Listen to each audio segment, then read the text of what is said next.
Welcome to KXAN News Today. Williamson County is celebrating the completion of its Corridor C Sam Houston Avenue project. Now connects Sam Houston Avenue at Patriot Way to Highway 29. That project began late September of last year and is more than a year ahead of schedule. Today, Hayes CISD School Board meets to discuss its proposed 2025 bond. The proposal includes millions of dollars towards upgrades and expansions for campuses. It could cost upwards of $885 million. People who want to share their thoughts can attend today's meeting. The bond could end up on the ballot in May 2025. And if you plan on driving through downtown Austin early overnight, you should know TxDOT is closing its southbound I-35 MLK Jr. Boulevard bypass lane.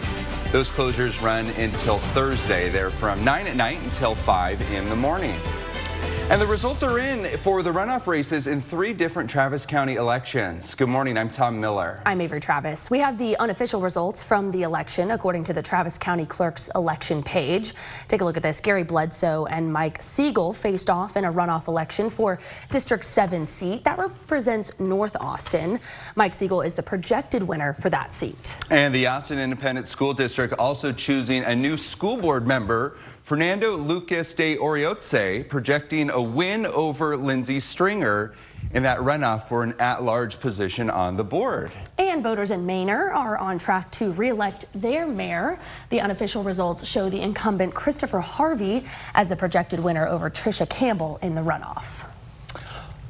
All right, well, a wet morning. I was driving in and hit a couple patches of drizzle, but still have all that humidity out there.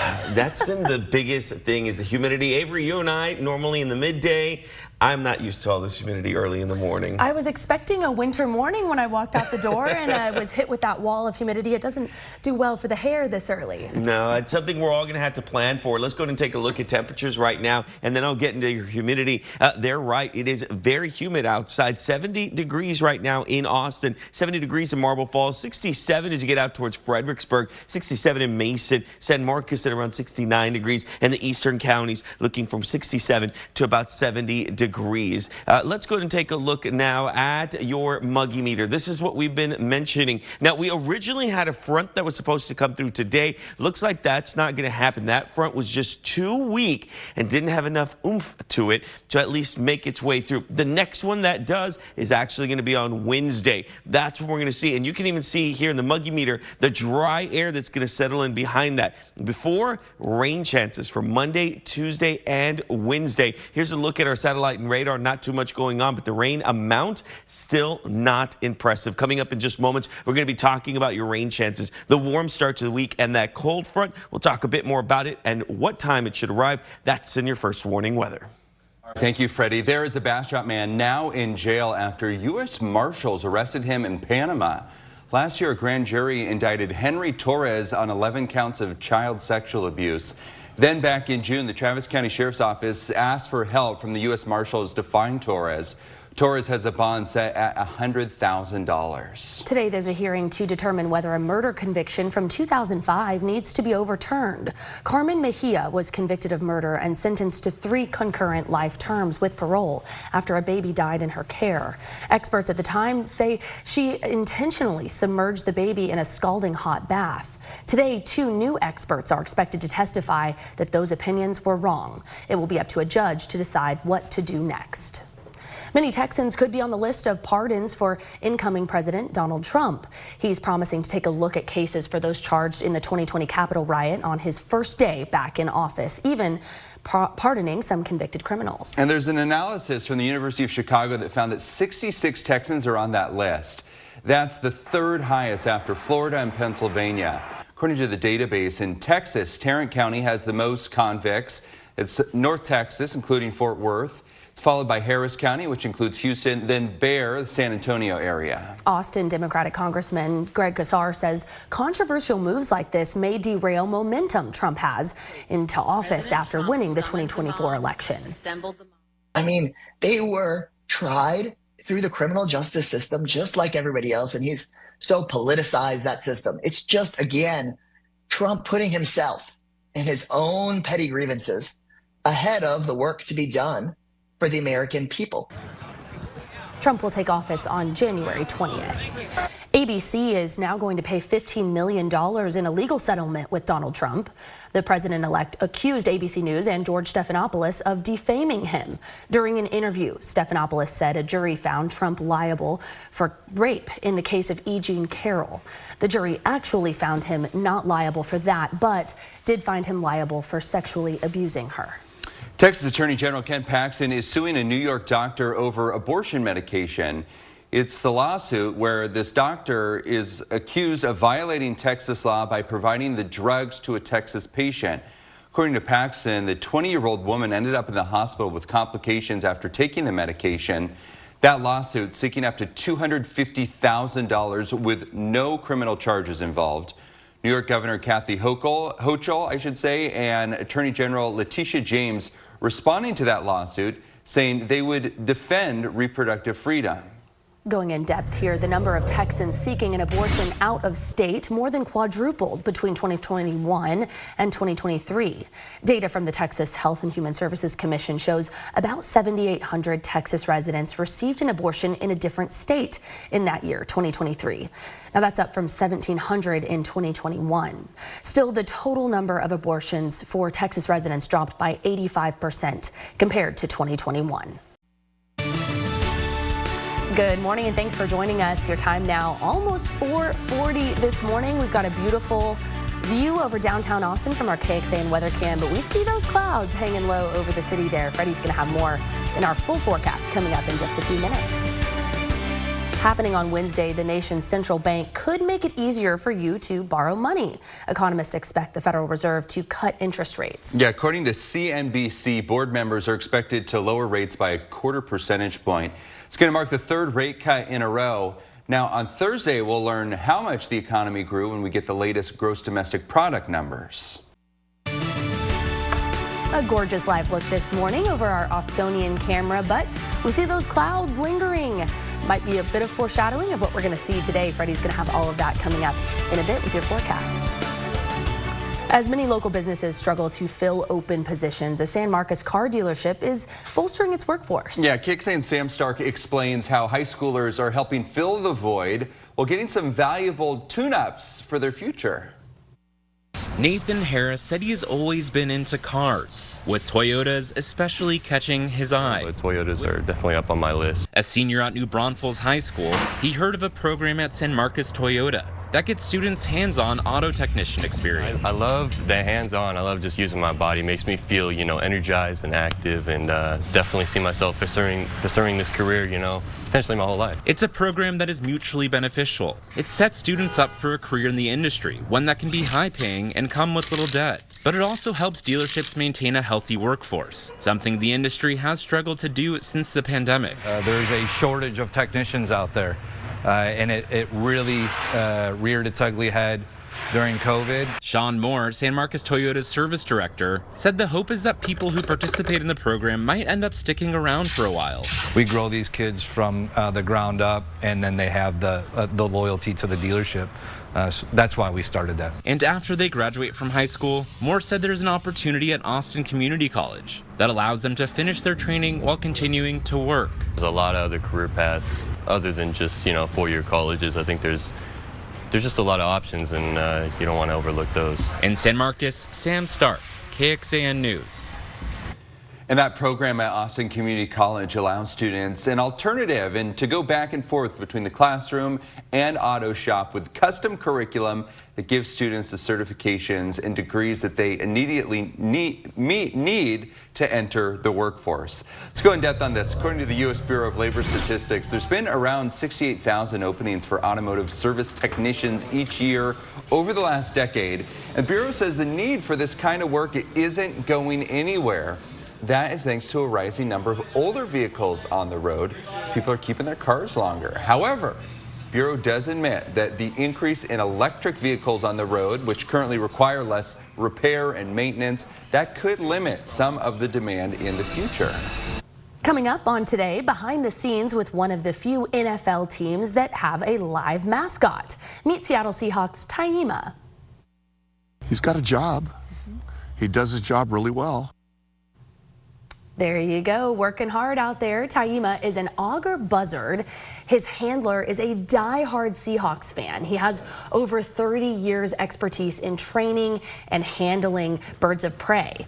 He's actually performed with live hawks at Seahawks games since the beginning of, the opening season of the Seahawks' current stadium. Pretty cool there. That is pretty cool. See him flying over the whole field there. Exactly. I mean, you have to have it dialed in order for things to sort of stay on track. To go smoothly. Right, to go smoothly. What I'm looking for now is for the Dallas Cowboys to have a bunch of cowboys running around, just to bust out lassos, and just start, you know, have little fake cows around the stadium. Or real ones. Or real ones. Which brings me to my next thing, UT, we have Bevo. Yeah. Why not a bevy of Bevos? Okay. And just have them running around. I know that'd be a disaster, but how fun would that be? Hey, I don't know. I have mad respect for Bevo. We can't have him just loose running on the field. Exactly. It'd be our very own running of the bulls.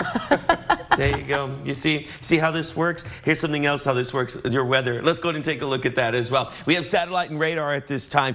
You've been able to see plenty of cloud coverage coming in. And here at the very end, you see a bit of moisture coming through. Now, we haven't all seen showers, but there's been a few isolated spots of drizzle coming through. And that's what we've been seeing picking up on the radar itself. I'm going to zoom out a bit more so you can see the rest of the Central Texas area. Cloud coverage pretty much from Del Rio to San Angelo and then out towards the east as well. You're going to run into that mugginess outside. Here's your coffee forecast for right now. 70 degrees. I might need an extra large to get the day started. I say that, but I don't drink coffee, so let's just pretend it's coffee for today. Ally Medical Emergency Room camera. Not too much going on here in Bastrop itself. In fact, winds not picking up whatsoever. You can see the flag there not moving at all. And I think that's going to be pretty consistent for the day itself. Looking like winds could be from 5 to 10 miles per hour. So mugginess is going to be more of the thing, not the wind speed. I think winds are going to cooperate with us for today. We are going to have a few isolated showers coming through, and it is going to be a much warmer day today with temperatures at around 78 degrees. In fact, this is one of the warmest that we're going to have over the next 7 days. I don't foresee any 80s out there. Looks like 78 would be the max, and that's pretty much it. Rain chances will continue, though, not only for today, but leading into tonight, into tomorrow, and pretty much all the way up until Wednesday when we have a front that's going to come in. If you've been tuning in over the past few days, we were talking about a front trying to come in on Monday itself. It was just too weak. It didn't have enough strength to actually make its way through. But we have stronger fronts that are on the way. So let's take a look over the next few days. Isolated showers continue. I'll stop it here at 9 a.m. on Monday. See a few of them kind of bouncing through as the day goes on. I'll let it go to about 3 p.m. We'll see maybe a couple of breaks in the clouds, which is great news because a lot of us saw a little bit of sunshine yesterday morning, and then it was pretty much gone as more moisture started to flow right back in. As we get into Monday itself, there's a little bit of a wind shift here. I don't expect anything to really change with that. We get out towards Tuesday, same thing, a few isolated showers here and there, but the big change is going to be after the front comes in. That should arrive sometime on Wednesday, so your temperatures going to take a hit, and the rain chances will start to pick up as well. Here's a look at that front as it starts to descend. I stopped the clock here at 3 a.m. on Wednesday. You'll notice as we get to that front coming in, the lift, we start to see some of the showers as the front does push through. Wednesday going into Thursday. It looks like more Wednesday morning than anything else. So I'd say around 10 a.m., 11 a.m. is when we anticipate that next front to arrive and start to make those changes. 7-day forecast, 78, that's the warmest for today. 77 as we get into Tuesday. Wednesday, 72. The drop as we get into Thursday, 66 degrees. And by Friday, we're back up to 68. But we're looking at 30s and 40s on Thursday and Friday morning. Thank you so much for tracking it for us. Sean Jay-Z Carter's attorney is filing a letter to dismiss the rape lawsuit against him. It cites an NBC News exclusive that found inconsistencies with the accuser's story. The accuser, who is still remaining anonymous, says Sean P. Diddy Combs and Jay-Z sexually assaulted her as a teen. She said it happened at a party after the 2000 Video Music Awards. That NBC report, though, found her father denies the claims, saying he would remember the event but doesn't. Artists she claims she saw at that party also say they weren't there, but rather on tour at the time. The accuser's attorney, Tony Busby, said she's agreed to submit to a polygraph test. A representative for P. Diddy called the suit a shameless money grab. Also this morning, obesity rates appear to be on the decline. This according to a new study published in the JAMA Health Forum. It found that obesity among U.S. adults dipped from 46% in 2022 to 45% in 2023, the first time that's happened in more than a decade. The study measured nearly 17 million adults, and researchers saw the most significant decrease in the South among women and adults ages 66 to 75, and also large drops among Black Americans. Studies suggest this may be, in part at least, due to the recent rise of weight loss drugs like Ozempic. However, they say other medications or factors like the effects of the COVID pandemic could have also played a role. A change in federal rules could save you money on overdraft fees. The Consumer Financial Protection Bureau is trying to limit what banks can charge. So here's how it would work. They would have to either cap their overdraft fees at $5, charge a fee that covers their costs, or charge a fee of any amount, but disclose the terms the way they would with any other loan. Now, the Bureau says the change could save Americans $5 billion a year. Right now, banks can charge as much as they want. The average is $35. The measure is set to take effect next fall, but faces stiff opposition from U.S. banking groups, and its ultimate future is uncertain, with new leadership taking over the agency in President-elect Donald Trump's second term. This is KXAN Sports, brought to you by Thomas J. Henry. Good morning. The UT women's basketball team is hoping to surge into SEC play, playing at their best because the Longhorns know it'll be a grind once conference play begins in January. They took a trip to Richmond to take on the Spiders. First quarter, Brianna Preston in transition misses, but Aaliyah Moore with the tough rebound and the strong putback. Texas up 20-11 at the end of the first quarter. Then Preston over to Madison Booker. Booker steps back, drains a three-pointer. Texas up by 12 after that. Late first half, nice pass from Rory Harmon to Taylor Jones, who makes the layup plus the foul. 33-18 Longhorns. And then in the fourth quarter, Shea Holly finding Madison Booker for the layup. Texas up 19. Madison Booker had herself a day. She drains this jumper here from the free throw line. A game high 25 points for Booker as Texas wins 65-54. Madison Booker can bail you out of a lot of bad offense sometimes, and you know she's really, really good. And inside game needs to get way better. They're a lot like Oklahoma, you know, and we're going to have to guard them later, obviously, in the league. So it was good for us to come on the road and play a team like this. Texas hosting Arkansas Pine Bluff in another tune-up game before conference play starts. First half, Tremont Mark with a three-pointer right there. 10 points and 6 rebounds on the day for Mark. Then Caden Shedrick facing up on his defender, going baseline and jamming it home to put Texas up 32-8, 14 points on the day for Shedrick. Great day for freshman Nick Cody. He makes this jumper to put Texas up 52-14. Yes, that score is accurate. And then Jordan Pope with the jumper at the top of the key.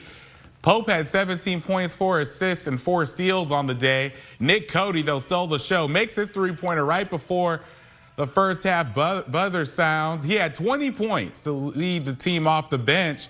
And Kendall Weaver with the exclamation point off the alley-oop right there. Weaver had 14 points. Julian Larry, who threw the alley-oop, had 13 assists to go with 11 points as Texas wins 120-57, most points ever in the mood. Longhorns 9-2.